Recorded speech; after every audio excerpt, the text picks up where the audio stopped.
Hello everybody and welcome to another painting tutorial. I am working at home, if I haven't already explained that before, and we are going to be painting today anyway. We're going to be painting a Battle Sister from Games Workshop. This is a Repentia Superior. I say it wrong in the video. I actually say Retributor. She's not a Retributor, she's a Repentia Superior, and I follow a color scheme that I've been working on for my own army.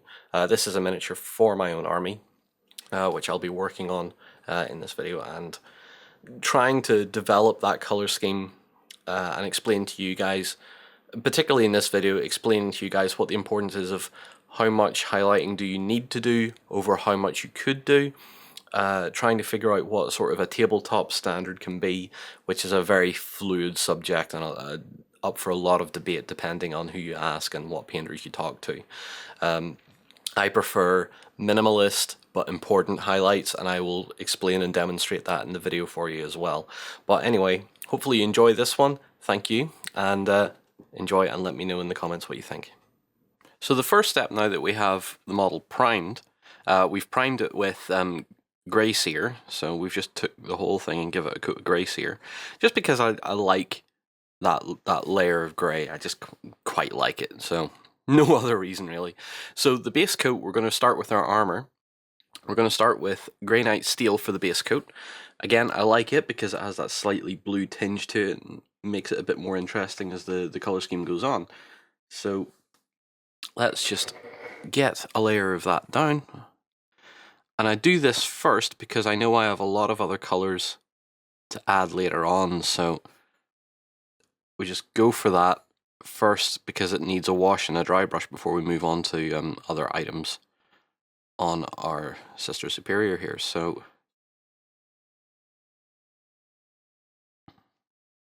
it's just a matter of giving this whole model a coat, possibly even two, depending on how well the paint's going down. And then from there we can move on and see what else we need to do.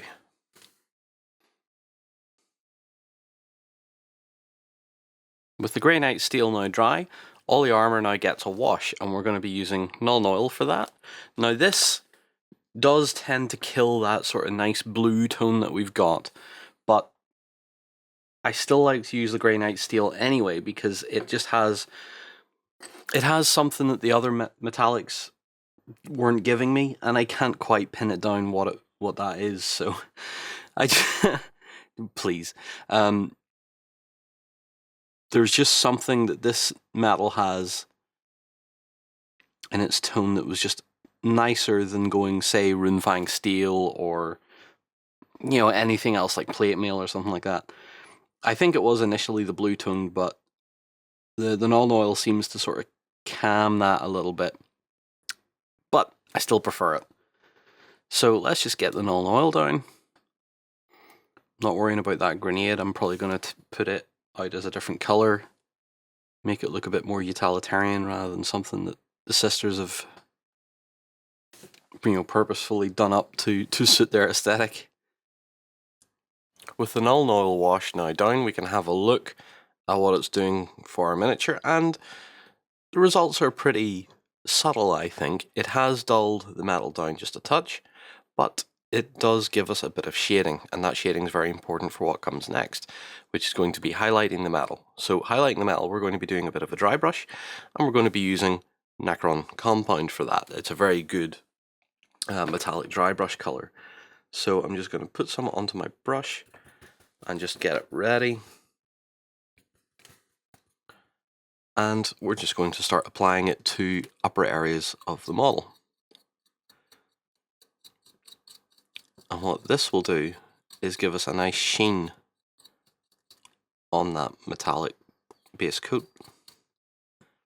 And if we do it right, it should only be catching the contours of the armour and the edges of the armour.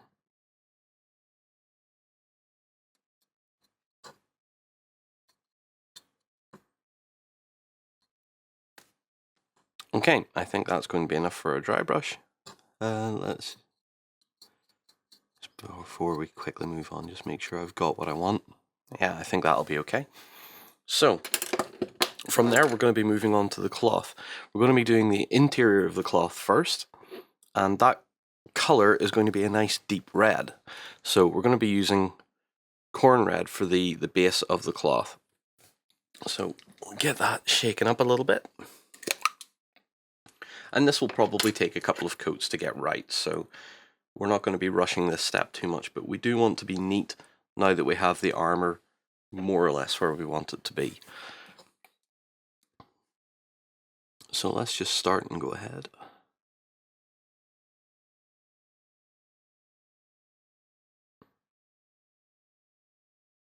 And really want to take our time with this, so not too worried about it going over other cloth details, but you can see I've already touched a little bit of her leg there with it, so just have to take our time and get a couple of coats of this down onto the cloth. With the corn red down, we've done about 2 coats on it. I have one thing to correct first though. At the start I did say that this was a Repentia Superior, and then I remembered that she's carrying the whip. So this is the Repentia Superior. For goodness sake, John, you know. You forget things when you're not looking at your codex too often, and you just pick, well, you know, we're going to paint this one instead today. I had intended to paint a Repentia Superior, but, you know, we've started, so we'll finish. Now the red's down, we're going to be shading it, and we're going to be using Carroburg Crimson for the shade. This makes the red a lot richer, a lot darker, so that when we put that highlight on, the highlight becomes very stark and very... I think it feels a bit more like velvet, like a red velvet lining to the tabard and stuff, so... I mean, you can tell me I'm wrong, or maybe I'm going too dark. That's cool, but let's do it anyway. It's what I've done on the others. So, I will admit, when I was coming up with this color scheme or putting it together, I was initially stuck with what color to do the cloth, and I was like, well, black cloth looks really cool. And then I did it, and I was like, okay, this doesn't work. And then I was like, right, okay, a red lining then, just to add a bit of a flash of color rather than a big serious color onto the model. So it was just a case of a little bit of trial and error. I'd painted a full squad before I realized, you know, well, this needs another color. This needs something else to pick out all the silver and black that I've been putting on.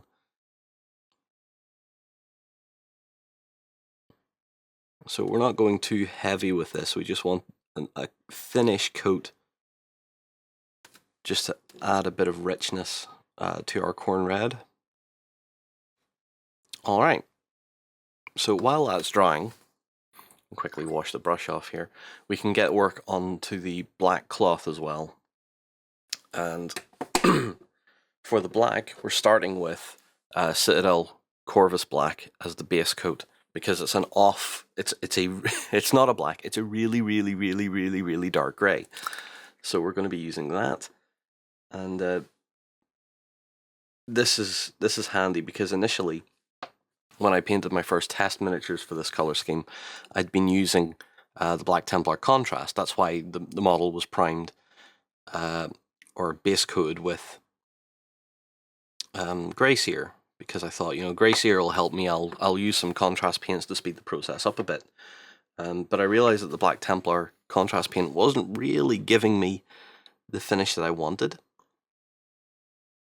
So I decided to switch to Corvus Black, and then a null oil wash to bring it down a little bit, and then we can highlight it with some other colors.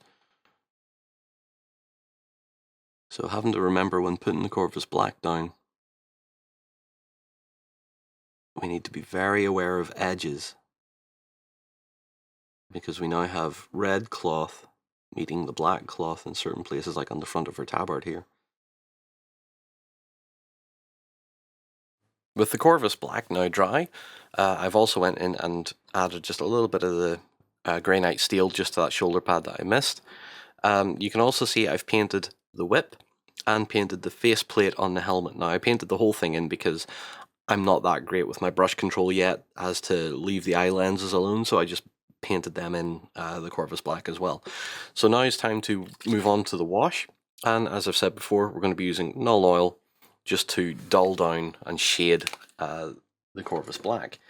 So I'm going to get a fairly liberal coat of this down onto the miniature, just to get that black tone into our cloth.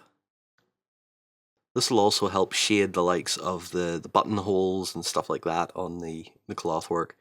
And what we can do as well is take the Nuln Oil just over the edge where it's joining the armour and get a bit of shading started in there as well.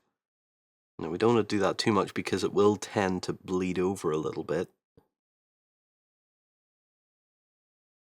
but it certainly doesn't hurt if you're careful with it. So let's go on and just add a bit more. So with the Nuln Oil now dry, we can start to add some of our other details. And there's going to be one detail I want to start with, which is all the leather belts and bits and bobs like that, her gloves and so on. And these are all going to be painted with Mournfang Brown.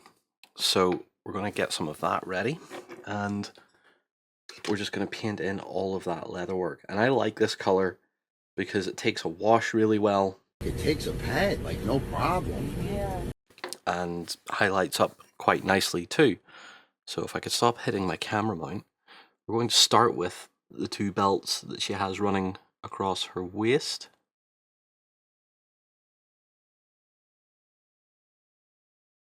And again, we want to be careful not to go over into the areas that we've already done with our black.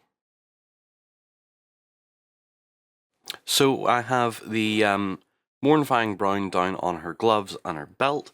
I've also went ahead and put in some Rhinox hide, and this has been for the book that she's carrying and the joints in her armour. Now there's only a couple of those that are really visible, so I thought I'd just go ahead and do those off camera.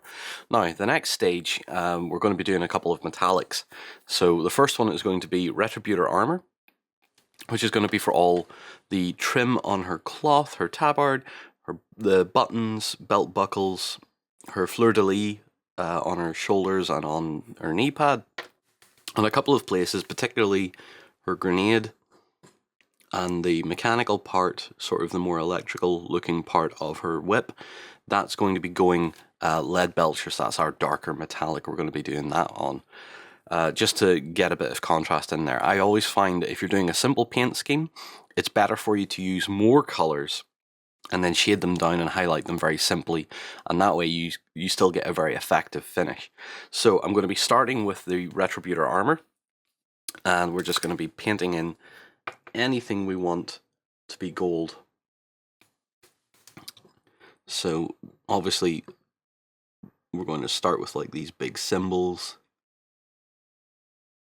I'm going to be taking those in. We're going to be doing this up here. This is the great thing about the Sororitas models, is that they are incredibly ornate. They have a lot of presence about them, and they're just fantastic. They're just a fantastic range in general so far.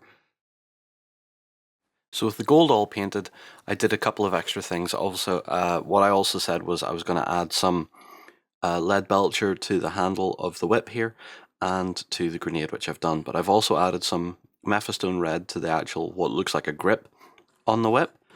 It's a little bit less visible on that side. I've also done a little Mephistone red on the page thingy, bookmark, that's it, bookmark or page mark, and also on the edges of the book I've painted the paper or the parchment itself in Morghast bone. So that's all there. That's most of the base coating complete. Now, it's time to move on to shade. So for the gold, the leather, and the book, and so on, we're going to be going with Agrax Earthshade. On the two little pieces of lead belcher, we're going to be going Nuln Oil. So once that's done, we'll come back and we can start looking at highlighting these parts up, and then looking at a larger highlight step where we're going to be looking over the cloth, the red and the black of the cloth, and also looking at highlighting the gold, the leather, and then after that we're going to move on to the eyes, and that'll pretty much be the miniature done. So we're going to start with the Agrax, and we're just going to give the gold, the leather and so on a little pass with this. Not too heavy, because I only want a shade, I only want a little bit of shading. I don't want to completely destroy the overall look of the gold. But at the same time, I need the Agrax to do the work on the leather and defining edges and so on. So the wash is now dry, and our gold is looking a bit richer, has a little bit of shading to it now, and the miniature as a whole is ready for highlighting. So we're going to start with the basics and work our way up. We're going to be starting with the steel of our armor, and we're going to be highlighting that with runefying steel. Now, remember that we're trying to make a model that's easy to replicate, that we're trying to potentially batch produce. You know, if we have a lot of sisters, and for example, if we're doing a sister squad, we would have up to 10 miniatures to actually do this with. So what I kind of like to do, and what my methodology is basically few but important highlights when it comes to hard edging stuff. So for example, we're not going to be doing a lot of hard edge highlighting on this sister because she already has the dry brush down on the steel, which already gives us a bit of shading and a bit of highlighting. So for our hard edges, we're looking at areas that literally have a hard edge. And all we want to do is to add the runefying steel in such a way that we start to create points of interest on the model, so that we're defining shapes of parts of the armor, for example. And I'm just going to get a bit more, a bit of water on my brush here just to thin the paint a touch as I apply it. So the idea is the top of this knee pad, maybe a little bit down here at the ankle, not too much, and then a bit on the foot. So just taking in that high point on the foot, and then maybe a little bit following up here, like so. And that's really all I would do to the leg, or to this leg anyway. On the other side, again, we'd be looking at the edge of the knee pad.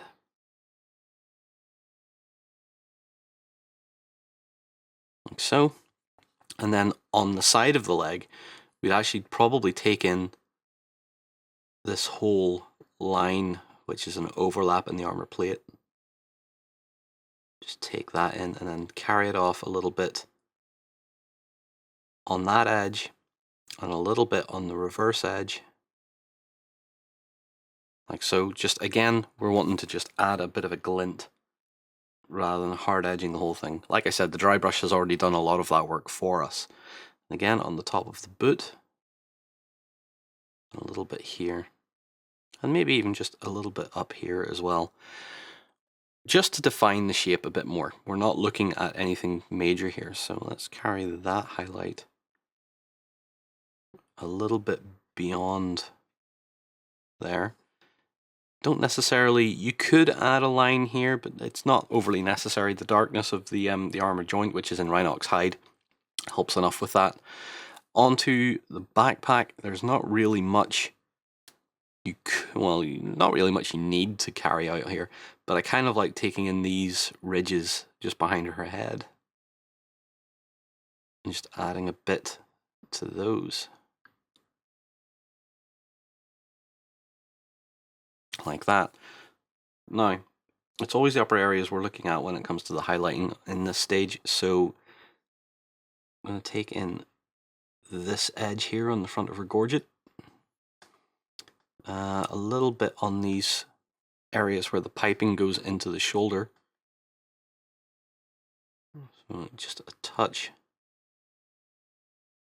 there, just a little bit there.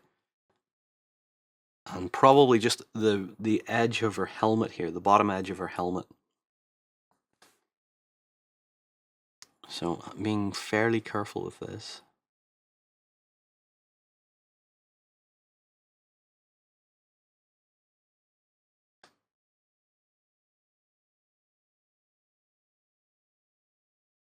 Probably just that, because all that's doing is defining the edge of that piece of armor a bit more. Now, there is an elbow joint here we can take in a little bit on.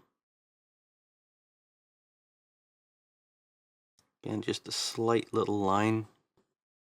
And the other one is mostly in shadow, so we can just either ignore it or just add a little bit right there. And in reality, that is all the highlighting I want to do onto the steel. Again, it's not to highlight the whole model, it's just to pick out areas and pick out shape. So with that done, we can move on to highlighting the black. For the black, we're going to be using Dark Reaper, which is a very decent color. It's a bluey, sort of a gray color here, you can see. And it may look a little weird initially, but trust me, once you start putting it down onto our black cloth, it will blend rather well. And what you might find is it might blend too much and not really give you a lot of highlight. But if I can stop hitting my camera, all I'm wanting to do with it is just edge the cloth a little bit.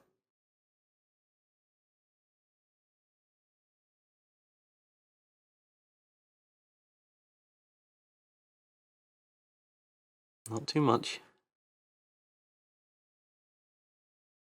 A little bit there and a little bit down here towards that bottom seam. You can see I've overran a little bit, but not much I can do about that right now. And then we can see areas like this fold.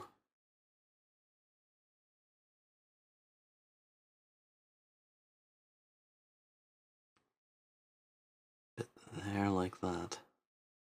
And we can then pick it up at the bottom of the cloth going in a similar direction and then take in the hem of her tabard. Again, not too much.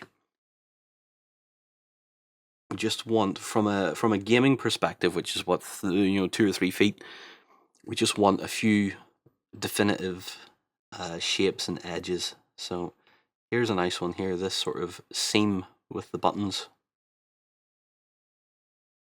I'm just going to run that down there and then pick it back up a little bit there. And then moving on to her shoulders. Just going to take this bottom edge in here down to the gold. Now, when we're highlighting the black, it is important because you have more work to do to bring out the shape of the cloth. So, for example, we have this long piece here. What we want to do here is try and catch just the edge of that.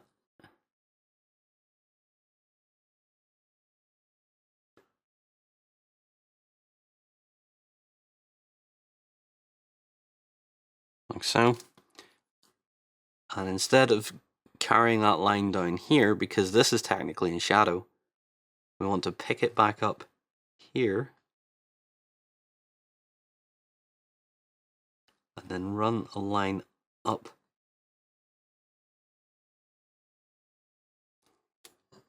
underneath a little bit. Let's see if we can carry that on up a little bit further. And then we have this gorgeous fold right here that we can work on. So let me just get some more paint on my brush. And my lighting is actually almost defining that for us, so that makes it a bit easier. Just to catch that and then take this line up, and it can go right the way up to where this belt is.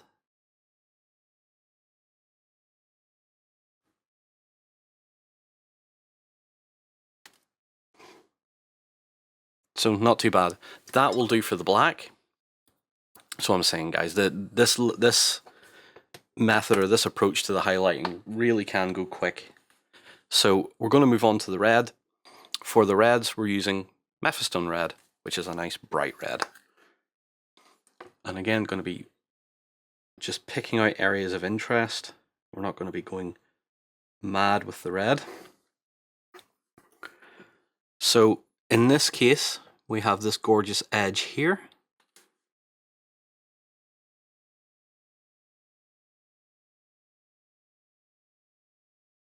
And then we have on the back here,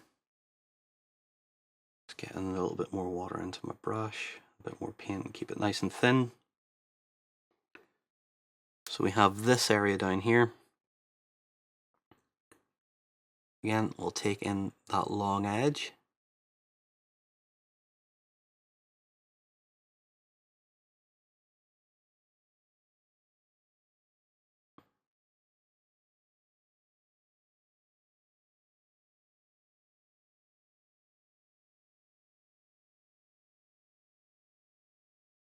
Like that, and then we'll bring it across here, like that.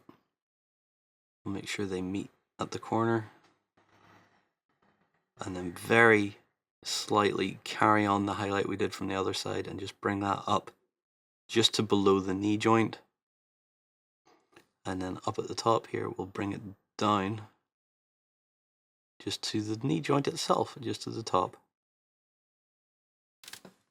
So under the arms, I'm not too worried. They're mostly in shadow. I'm not too concerned about that. But I think the red highlight and the black highlight are already helping with the overall look of the miniature. Now on her little bookmark here, because this has been agraxed, I can just give it a little bit of a touch of Mephistone red again. Just to brighten the edge up a little bit. Nothing too severe there. Round at the side, yeah, well, we'll just do a little bit. Just to bring that red back up a touch. But again, not really necessary. It's all down to personal, well, what you want for your own miniature, of course. And you can be highlighting a lot more than I am, or you could be highlighting a lot less. It's entirely fine. But I always like to make sure that people understand my method to it, and you understand why I'm doing it, because I have an army of these to paint at some point, and I don't want to be thinking, right, I know the highlight step on my test mini, for example, took an hour and a half, and I got bored, and I decided not to bother anymore with it. So that's kind of what I'm trying to aim for here, is to make sure that I'm not sickened entirely on one step, on one miniature, before moving on. We'll go on with our leather. Now, I know this is going to be a bit of a... Well, actually, do you know what? Wait, I am going to change the colour up on the belts. I didn't on my test miniature, but I know I'm going to want a brighter highlight. So we're going from Mornfang Brown, which is the base, and we're going to use Steel Legion Drab to highlight the leather. So again, much the same. However, I kind of like to add a bit more highlight to the leatherwork because I want it to be quite apparent. So let's start at the pistol holster.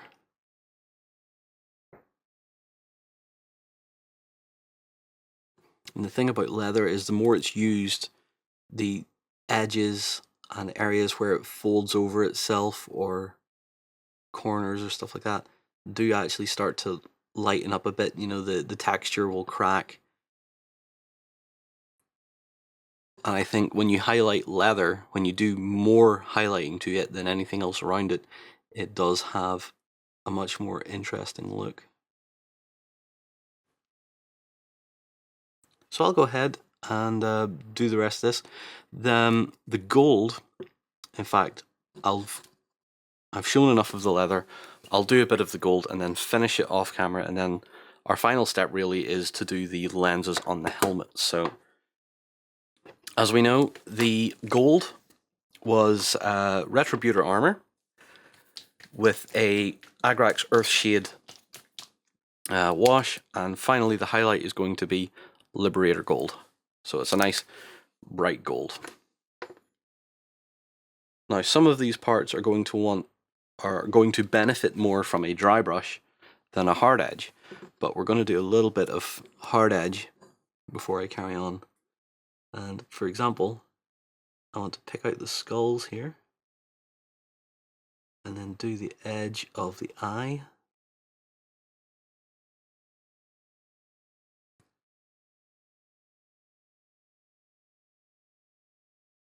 like that. And do the end of this belt.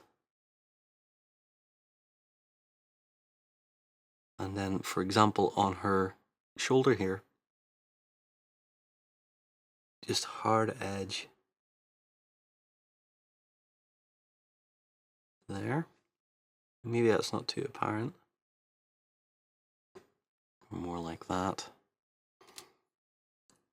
And then it's just a case of deciding what details we want to be highlighted and where we want them to be highlighted. So, for example, on this shoulder here, we really want to glint the upper side of this gold banding, which can prove to be a bit of a challenge. So, patience and a steady hand helps.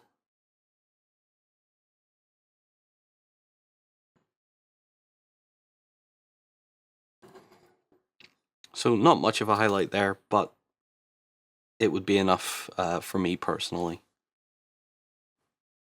And that's really enough. So the back piece here is going to be hit with a bit of a dry brush. And I'm going to change my brush over a little, get a broader one involved. You want to be very delicate with this because we really don't want to just end up accidentally painting the whole thing in Liberator Gold. So I'm taking a brush with a bit of a bigger nib, and in a vertical motion,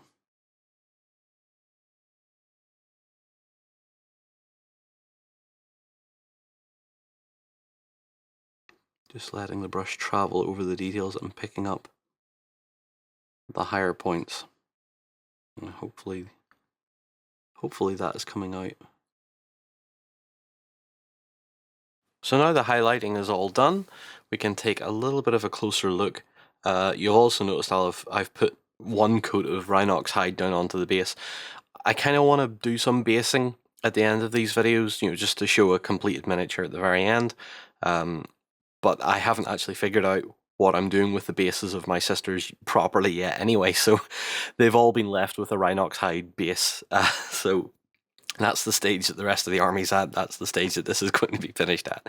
So I'm going to be wrapping up with doing the eyes. Now, we can have a look at the highlighting real quick as well, just to show you what level it's at.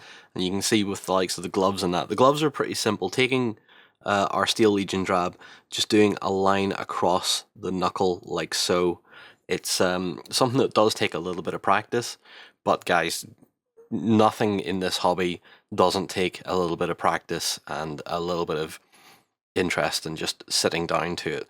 So do always try to practice, especially on miniatures. You think, I'm not going to paint those for a long time, or I can just strip the paint off if I don't like what I've done. There's never a wrong answer. There's always learning and then doing it a little bit better next time. You will get that across eventually. So on to the eyes. The eyes are going to be quite simple. We're going to be starting off with a little bit of CITADEL Air White Scar. I like the Air range because it's a little bit thinner and it's a bit easier to play with on a fine nib brush as well. There's not as much mucking around to get the paint to the right consistency. It's almost the right consistency out of the bottle. So taking our white, we want to get a little bit into the center of the eye.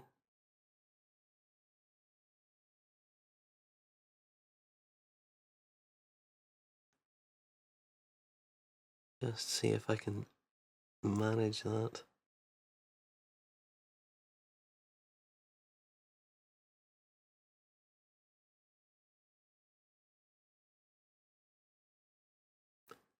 Something like that. And then the other side is going to be even more awkward because it's it's harder to reach. So get in there.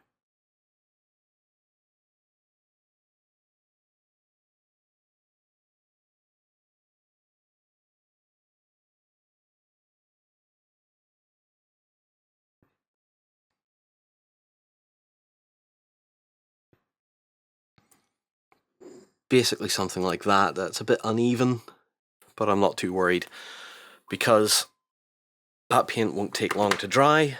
Hopefully by the time I've shaken up my next paint, it will be ready to go. And what we're going to be using now is a little bit of Talisar Blue, one of our contrast paints.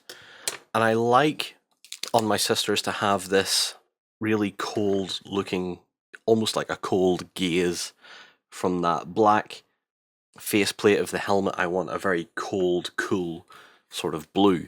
So the Talisar works very well for that. And all we need to do with the Talisar is put enough of it in that it fills the lens, it fills that entire depression in the face, and then start drawing it back out so that we start to get that underlying white becoming more apparent, and we get that sort of just a slight tint of a glow there. Now on some of my models it's a bit more apparent than others, and again just get that in there like so, and we get that the beginnings of that chilly blue gaze. So I'm trying to think, is there a way I want to add, if we feel like adding a highlight, what would we like to do? And I'm trying to see if I have a nice blue, or maybe even just go back to a white. I think we'll just go back to our white and take a little bit of that. And this is really not a necessary step, but if we want to do it, we can. So we'll try it and see. And just get a little bit of a white back into it.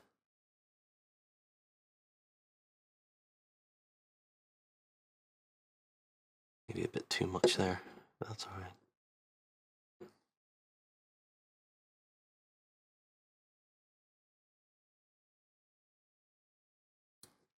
Well,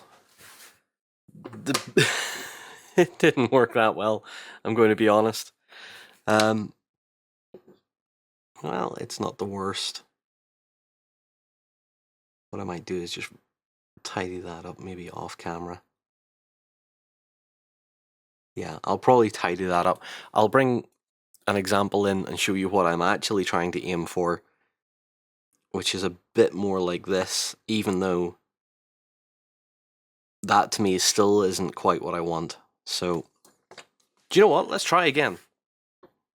Let's try again, and let's try and do that other one. So what I'm going to do this time is actually fill the depression. Instead of being smart about it, we're going to fill the depression of the lens with the white.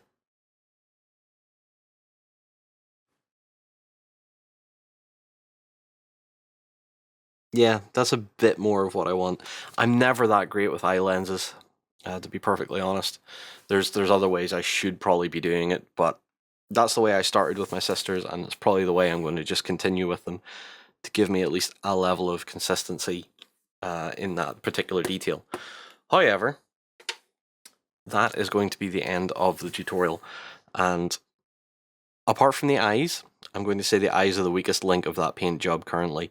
I hope you've enjoyed every other step that's been involved, and that perhaps you've learned a couple of things about the differences between wanting to do a really outstanding miniature that is a match of everything else you have in your army and it's super highlighted, super detailed, compared to what I would consider basic, simple but important highlights, simple but important shading, the importance of a dry brush, particularly over metallics, and then even then going into a bit of a hard edge here and there, just to increase that glint, that shine off that armor.